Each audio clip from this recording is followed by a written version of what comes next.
Our first guest this evening, Bradley Simpson, has just played the Academy in Dublin last night, kicking off his brand new tour for 2025. And we feel very lucky that he's carved out some time out of his busy schedule to come and see us. Bradley, welcome to the 6 o'clock show. I just want to say that you kept your promise and you came to visit us on the set. I wanted to come and actually meet you in person. It's been Zoom. But we did say it to you live on telly over Zoom the last time. Kind of blackmailed you. I couldn't turn it down. No, there was too much evidence. Man of his word. He really is, yes. Now, you kicked off your tour in the Academy last night in Dublin. How was the show? It was amazing, genuinely. I feel like Dublin's a really good place to start a tour as well. Like, I was definitely playing a show last night. But they set the bar really high. Someone got engaged. Oh, wow. Yeah, during one of the songs. I always wonder if that is planned. Like, does someone reach out to you or your team being like, I want to do this for, like, my partner? Yeah. Or no, I had you no just watched idea. it all happening? I just heard some screaming and I was like, oh, no, what's happening? But and then there was a guy on one knee and I was like, oh, this is lovely. But imagine if the person they were asking said no. Said no. Oh, luckily they said yes. No, they would hate you and your music for life. Forever. Yeah, really. We all know that touring can be full on. Is there anything that you try and do in each city you visit to try and soak up a bit of culture while you're there? I've started to do these food reviews on TikTok, which is quite fun. So I'll just go and find somewhere that like people are talking about and go and have some food. So I went to Bambino yesterday, the pizza place. Pizza! Yeah. Did you have to queue though, or did you get to skip? Oh my God, I thought I was going to be late for the show. It was huge. Was it worth it? Oh, I had the vodka slice. I'm really giving it. I'm not on like commission for Bambino. This is not a hashtag. This is not. No. It's just great. It was a great pizza. Where did you hear about the pizza? Did someone tell you? Was it on socials? Yeah, it's socials. Yeah. It's just like kept. I think once I've started looking at food, all I'm getting. It's food. Given is food. Is that the algorithm? That's the algorithm, That's the word. I believe. We got you. So is that like ideal before a show? You like to soak up a good meal? Yeah, maybe not pizza and a Guinness. Because I was like half asleep when I first went out. But yeah, usually go out and try and see a bit of, like you say, because there was so much touring. I toured for so long in the band where I'd come home and my mates would be like, how was Brazil? And I'd be like, I don't know. I could tell you how the hotel was. I could tell you how the gig was. But I think over the years I've tried to go out and actually experience the cities. I love that. And food, like they say, it's the fastest gateway to culture. So that's great. Now, we've heard of a pre-show ritual that you do that involves clapping that we need to see. So can you show us? It's we're going to have to do it together if you're up for it. Because we'll I can't do it by myself. Okay. It's 3 is required. Okay. All right. We'll have to stand if that's okay. Oh, okay. I don't know if this messes with cameras, so sorry. No, it's fine. So basically, you need like a beat. Okay, can I position you? Yes. Okay. Yeah. You can touch me. Okay, amazing. Okay, so basically, if there's like a beat, like you'd have to go. You're here, in, and then you cross. Here, in. So if we're going 1, 2, 3, 4. Oh, yeah. There you go. And then, there we go. You're doing it, Brian. We're all doing it. So that's it. It focuses you.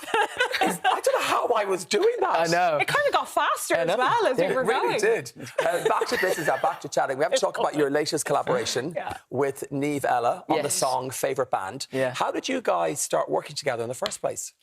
I saw a video of her, so she popped up a couple of years ago on my TikTok and she was covering other artists and I just thought she was amazing. She hadn't had any songs out at that point. And then she started releasing her own tunes and I was just a big fan. And then like DM'd her and we started writing some of the songs together. And then we met at an after party somewhere, like an awards after show.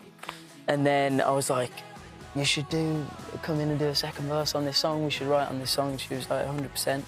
And then a week later, the song was done. So. Looks great. There it is on screen there. It's such a summer vibe to it as well. Oh, thank you. Yeah, that was a fun day. Yeah, it's a perfect time to release that. Now, the last time we actually spoke to you was release day.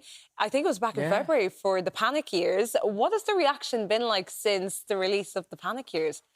It's been amazing. Like, I was very nervous, to be honest. Like, the whole solo project, I've been very excited, but also a lot of nerves because it's different. But getting the album out was kind of surreal because I've been working on it for 2 years and then it's out and I'm like, what do I do with myself now? Who am I? Who am I? What is life? Because you were saying that the album was quite personal, like the Panic Years, your 20s, all of that stuff. So it was kind of a therapeutic experience for you, writing it and putting that music out there. Yeah, it felt like kind of a chapter that I could kind of close in the form of an album. And it's nice because a lot of the fans are coming along to the shows and we've kind of all grown up together through the band. So a lot of them are like, I relate to certain songs. Well, I'm glad you've mentioned your fans because they are Loyal. They are loyal. So much so, they are now bringing their babies to see your shows. Yeah. How does it make you feel? Old? Old. It's the first word that comes to mind. Old. I'm like, oh my God. But very, very wholesome. Like, there was a girl who has been coming to shows for years and she came to a meet and greet the other day and she was like, yeah, this is my baby. I was like, oh my God, this is wild. It's like they're watching you grow up and you're watching them grow up as well. You're doing life together. Any baby's called Bradley? He was called Dylan. Maybe middle name? Maybe. But I got to ask, what's it like playing your new material out to the live crowd now? How does that feel? It's amazing. Like, last night, genuinely, this is the first time I played the album in full. And, like, these are songs I've had, like, say, for 2 years and I haven't played live before. And it's weird. It's a trip at first because you spend so much time, like, in your bedroom writing them and then putting them together and hearing people singing back. It's such a full circle moment. Yeah. Because I think once I've put an album or a song out there, it's not mine anymore. It becomes everyone else's and it takes on a new lease of life. So it's cool to see how it's connecting with people. And people are getting engaged to the songs. I know. Were you nervous last night? Yeah, I was, actually, yeah. I think just because it was a brand new set. But I think nerves are good. I think if I wasn't nervous, I'd be, like, worried. And it's interesting as well because you're now owning that whole stage as a solo artist, as an individual, because you obviously started with the Vamps when you were 17. But now when you look back at it now, you're a solo artist, killing it. Are you glad that you had the lads with you for those early years when you know you're still trying to find your confidence in your sound? Oh, God. Like, I feel so lucky to have those boys in my life. Like, they are family at this point. And I think you have your team members, you have, like, your crew and your management and all that. But I think when we were going through it, the only other person or people that could really relate to what we were going through was the other lads in the band. So it was nice that they were, like, brothers and still are. And also it just made it so fun. Like, I'm really enjoying the solo thing, but definitely those 10 years, and we're still together, but those 10 years where we were touring so much, we just had so much fun. What's the wind down like after a tour? Like, I'm guessing it's not as mad as it was before. Are you on the green tea? Are you very zen after? Yes, it's a ginger tea with a bit of honey. I don't believe him. And a bit of whiskey in the juice. I'm getting rock star vibes over here. The Vamps are still very much together, but currently on pause. Yeah. But you guys did do a few tunes together at Tristan's wedding. Yeah, we did. What was that like? And what was the reaction like to everyone that was a guest at the wedding? Quite major for them. It was reunion. Yeah, it was great. It was fun. Like, we hadn't really rehearsed them, so a bit ropey. And it was late in the day as well, so we'd had a full day of a wedding, so I was like, I don't know how this is going to go. But it was really fun, and it was like a beautiful day. It's another thing that's making me feel old, seeing the boys get married. I wonder, like, did you just tell the wedding band to go home? We were the wedding band. We were the wedding band, genuinely. Wedding band. Yeah, we were, like, taking requests. So, what do you want? But isn't it so amazing, though, that the band are still together and you're still your solo stuff? You kind of have the best of both worlds. And, like, you guys love each other and still respect each other. It's a win-win for you, really. It's lovely, yeah. I think, like, the band has been built on that, on, like, friendship before anything else.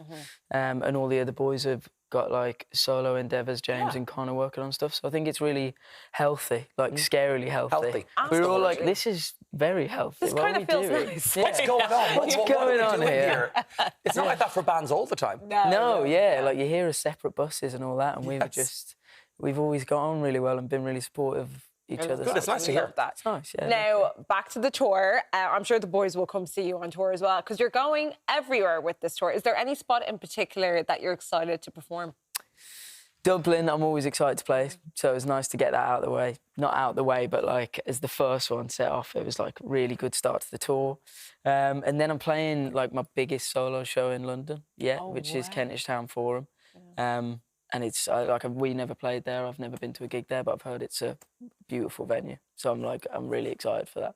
It'll be amazing. Bradley, thank you so much for joining us on Six. Please give Bradley a big round of applause. Thank you.